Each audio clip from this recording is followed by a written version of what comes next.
ناظرین، آج کی اس ویڈیو میں انشاءاللہ آپ کو آپ صلی اللہ علیہ وآلہ وسلم کی اونٹنی کے قدموں کے نشان دکھائے جائیں گے اور مزید اس اونٹنی جسے قصوہ کہا جاتا ہے اس کے بارے میں ڈیٹیل سے بات کریں گے اور اس کے کرشمات بتائیں گے۔ ناظرین، قصوہ قبیلہ بنی کشیر کی چراگاہوں میں پیدا ہوئی۔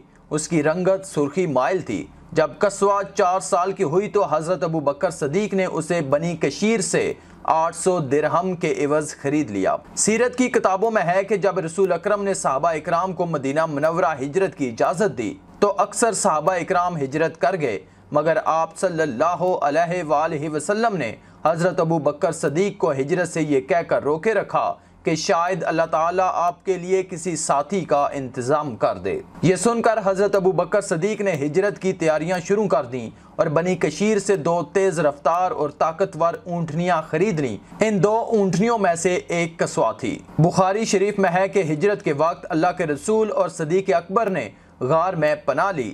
3 دن کے بعد جب روانگی کا وقت آیا تو صدیق اکبر نے رسول اکرم کی سواری کے لیے اونٹنی پیش کرتے ہوئے فرمایا، اے اللہ کے رسول، آپ پر میرے ماں باپ قربان، آپ ان 2 اونٹنیوں میں سے کوئی ایک پسند فرمائیں۔ آپ نے فرمایا، ہاں، مگر میں اس کی قیمت ادا کروں گا۔ صدیق اکبر نے جو اونٹنی رسول اکرم کو فروخت کی اس کا نام قصوہ رکھا گیا۔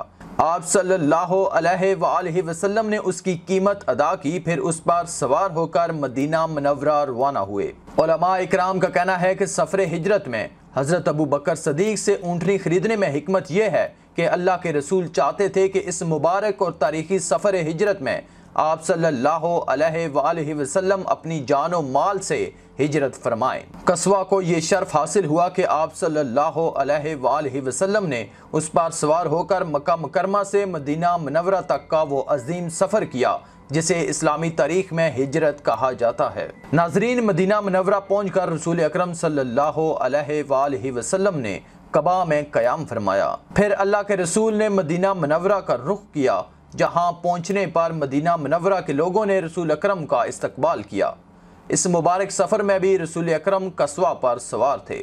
انصار اگرچہ دولت مند نہ تھے لیکن ہر ایک کی یہی آرزو تھی کہ رسول اکرم اس کے ہاں قیام فرمائیں۔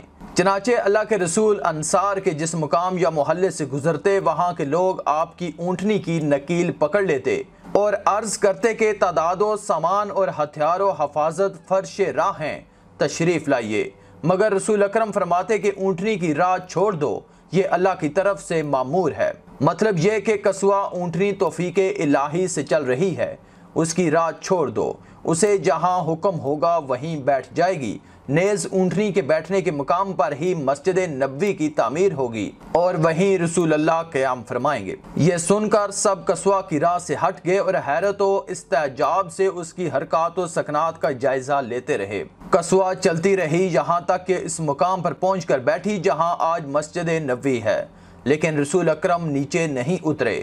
قصوہ دوبارہ اٹھی، تھوڑی دور گئی، مڑ کر دیکھنے کے بعد دوبارہ اسی مقام پر آ کر بیٹھ گئی۔ اس کے بعد آپ صلی اللہ علیہ وآلہ وسلم نیچے تشریف لے آئے۔ یہ پیارے آقا کے ننہال والے یعنی بنی نجار کا محلہ تھا۔ اللہ تعالیٰ اپنے نبی کو ننہال میں قیام فرما کر رسول اکرم کی عزت افزائی کرنا چاہتے تھے۔